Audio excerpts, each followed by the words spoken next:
Kembali lagi di podcast Babi dalam segmen horor. Kali ini kita mendapatkan kiriman cerita dari penonton. Sebagai disclaimer, semua cerita, semua nama dan lokasi sudah disamarkan demi privasi yang bersangkutan. Jadi, sebut aja jenenge iki Titi. Titi punya satu cerita yang akan kita bacakan. Langsung ya? Langsung saja. Langsung saja. Oke.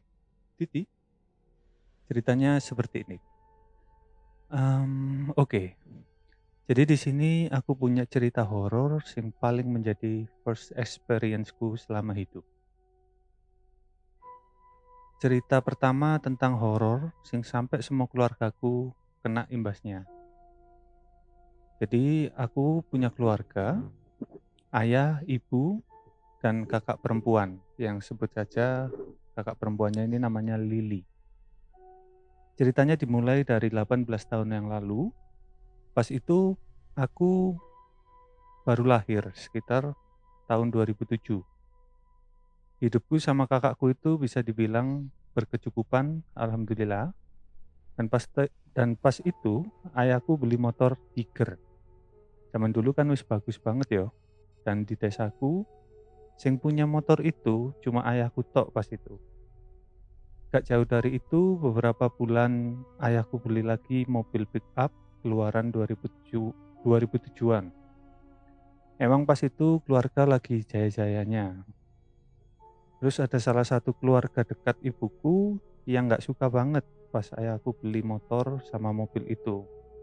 Timbullah rasan-rasan ya, umum lah di desa. Singkat cerita, setelah dengar saudara ibuku gak suka keluargaku hidup berkecukupan itu, ada hal aneh yang terjadi di rumah. Jadi ndek bawah kasur ibuku sama ayahku, itu ada buntelan kain warna krem lusuh. Nah, sing nemu itu kakakku, ya pas main-main di kamar itu. Kakakku waktu itu masih umur 10 tahunan. Dan kakakku itu ngambil dan dikasih ke ibuku. Nah, ibuku nggak berani buka. Dibukain setelah ayahku pulang kerja. Dan ayahku kan pulang. Dibukalah akhirnya buntelan lusuh tadi. Dan isinya bikin merinding. Di situ ada gulungan rambut, kuku, foto ayah ibuku pas nikah, dan bacaan pego Arab gitulah. Ya kan tahu ngerti gak sih? Jadi modelnya mungkin kayak apa ya? Dibuntel apa bang? Kain lusuh ya? Kain lusuh. Tapi spesifik bukan kain kafan. Mungkin San. Sebenarnya kain putih, Mm-mm. tapi cuman wis rusuh ngono lho. Iya. Jadi warnane kan kudu dadi krem. Iya. Murah kain kafan. Bisa jadi. Biasanya kan hal-hal sing kok ngono kan kain kafan, ya identik. Kain kafan. Lah lek sing tak aruku, lek iku kan mek direkene didagek tok ya, Dik. Isore apa mang jare? Kasur. Isore kasur. Sing tak weruh selama iki ditanam biasa ya. Ditanam di sekitar area rumah tersebut. Apa di sini bang? Gulungan rambut, kuku, foto ayah ibu pas nikah, ambek bacaan pego Arab. Pego. Oh, oke. Lumayan iki ya.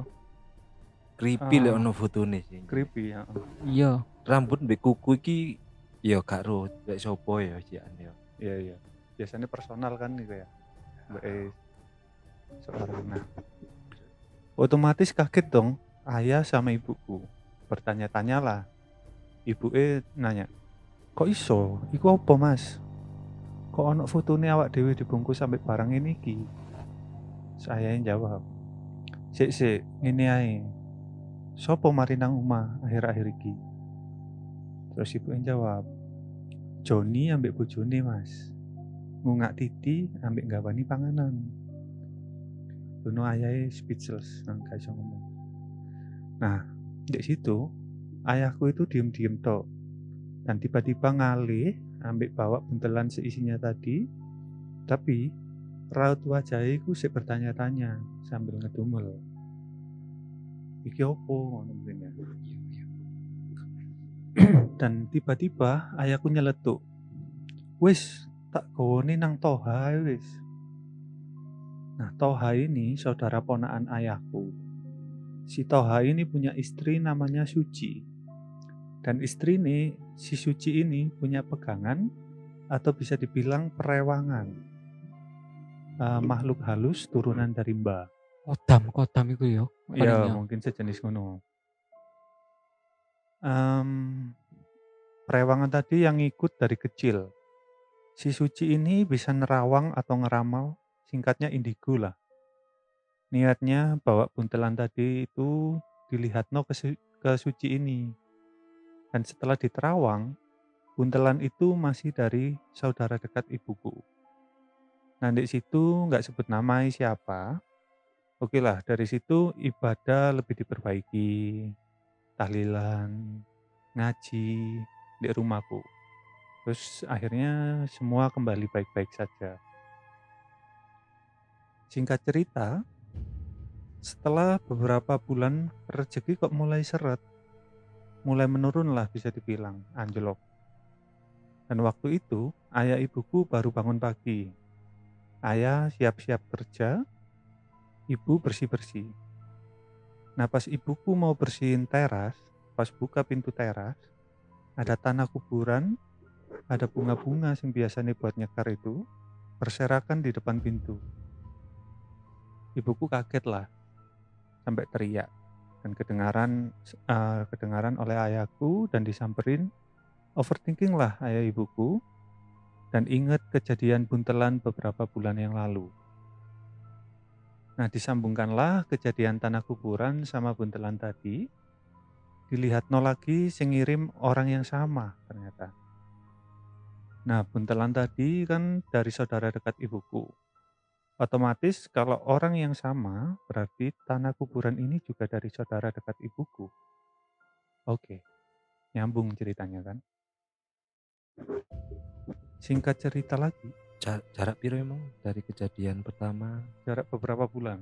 Beberapa bulan itu. Beberapa bulan Setelah ngaji, ibadah diperbaiki, membaik, ekonomi menurun, terulang lagi. kejadian Kiriman tanah bunga.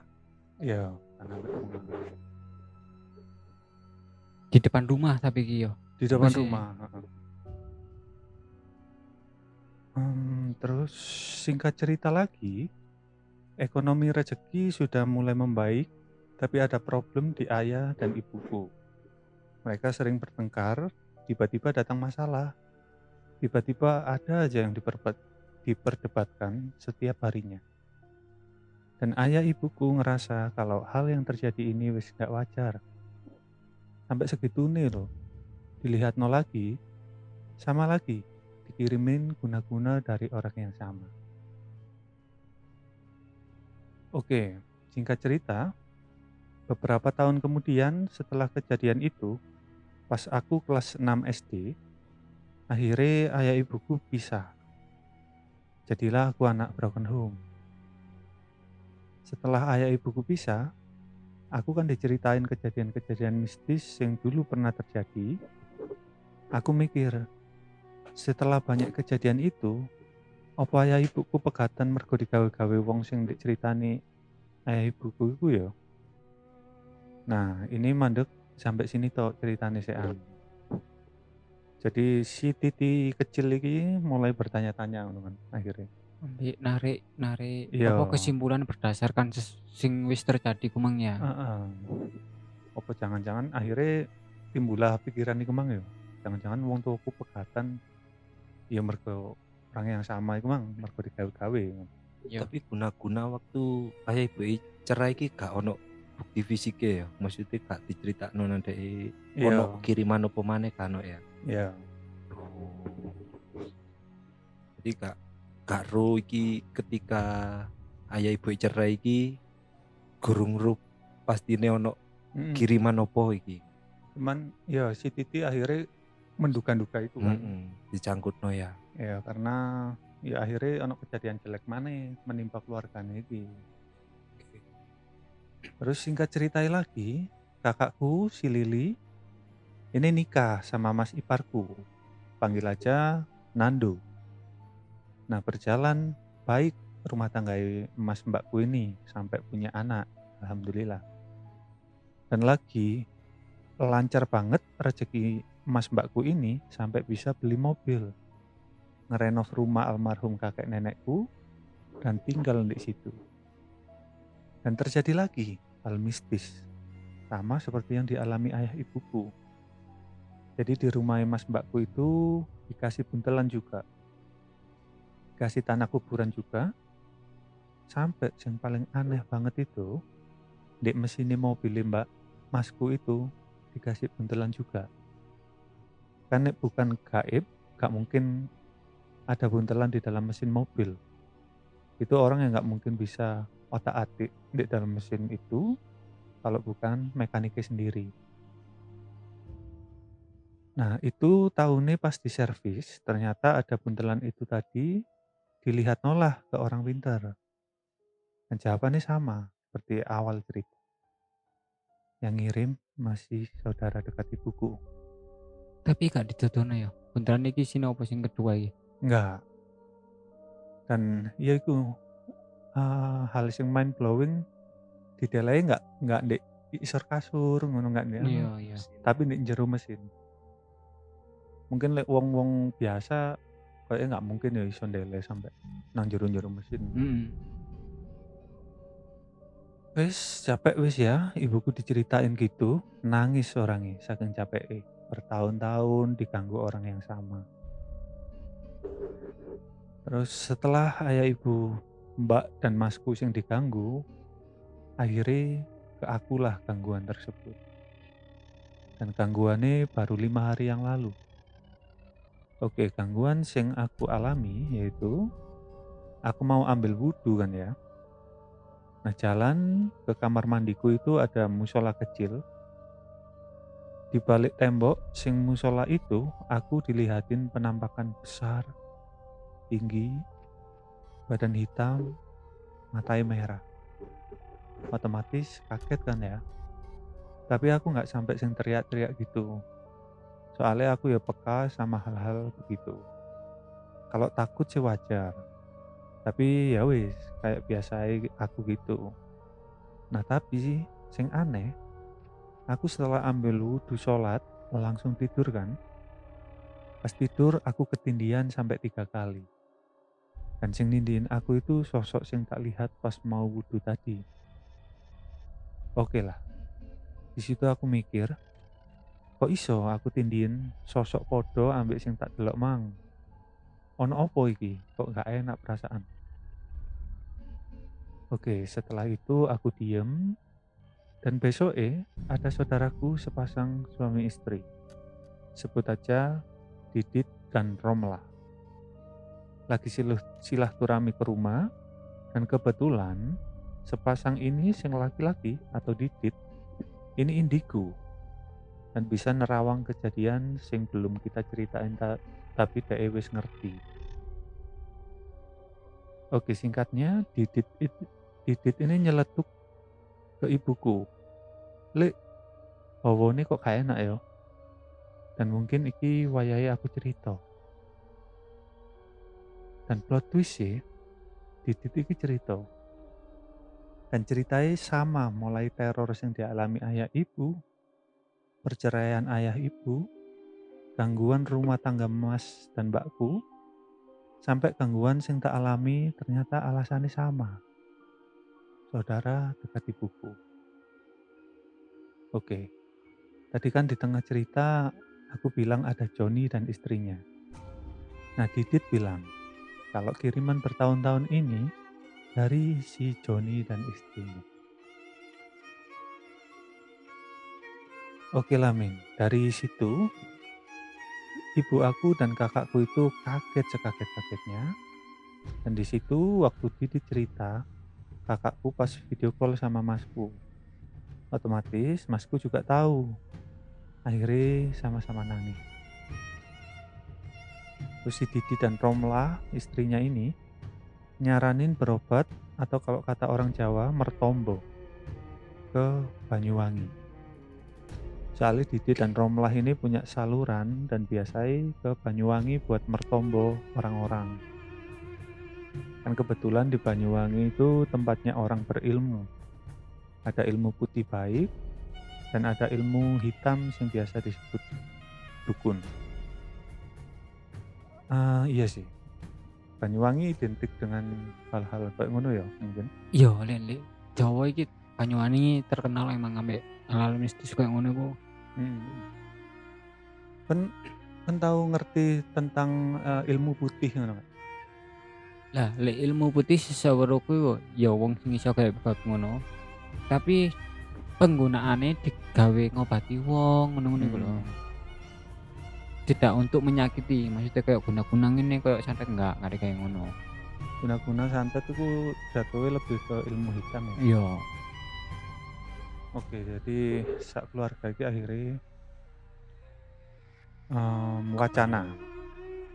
Satu keluarga berwacana mau diantar ke Banyuwangi sama Didit dan Romlah buat mertombo.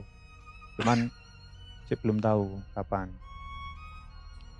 Akhirnya selesai juga cerita mistis di keluargaku ini. Mohon doa baik untuk kedepannya dan semoga bisa jadi pembelajaran untuk teman-teman yang dengar cerita aku ini. Dan mohon berhati-hati lagi dengan orang terdekat. Bisa jadi itu luka terhebat. Dan sampai samono yo. Iya. Itu kan berdasarkan iri hati yo berarti. Iya, Kejadian ini. Orang terdekat adalah luka terhebat. betul. Iki ceritanya selesai sampai kini karena dia Si berlanjut iki berarti yo. Belum mungkin ke Banyuwangi. ya Nah, iya. rencana kata nang Banyuwangi untuk mertombo. Ya, terima kasih untuk Mbak Titi dan semoga keluarganya baik-baik saja. Bahagia selalu, selamat sentosa dan menemukan tombo. Tapi itu ya mengerinya dengan orang-orang sing iri hati kan, Iya. yang perlu jadi waspada gawe awak dhewe kabeh ini. Ternyata bahkan orang sing terdekat loh. Mungkin mungkin kini gak ngerti ya cerita Di di balik itu baliknya apa? on opo, cuman ya emang kita kadang nggak iso duga loh. Sopo orang sing ternyata punya niat elek nang awak dhewe. Iya. Karena iki POV dari sisi Titi ini kan sebagai Ya, dan yang pelaku yang bisa diduga adalah saudara ibu. iya. Berarti kan ada latar belakang atau cerita yang mungkin nggak bisa disampaikan dari pihak ibu ataupun ayahnya sampai cerai maksudnya. Nah, itu loh. Sampai cerai masalahnya. Dan sepengetahuan Titi ini kan semua karena gangguan itu.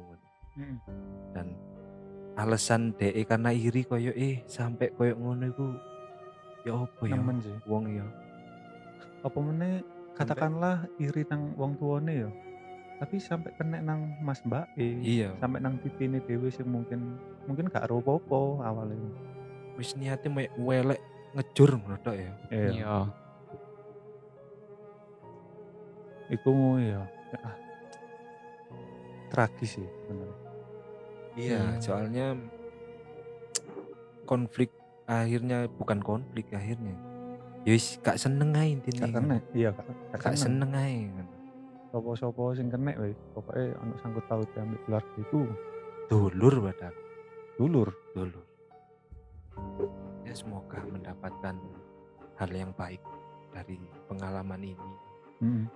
Termasuk Mbak Titi ini sing peka berarti ya. Peka terhadap hal-hal kayak ngono iku peka.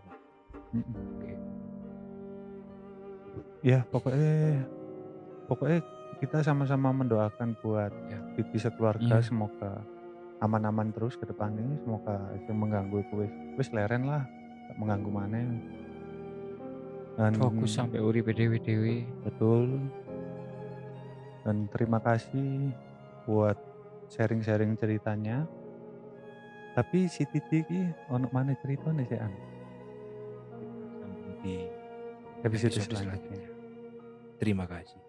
Podcast Babi Celeng. Hmm. So long.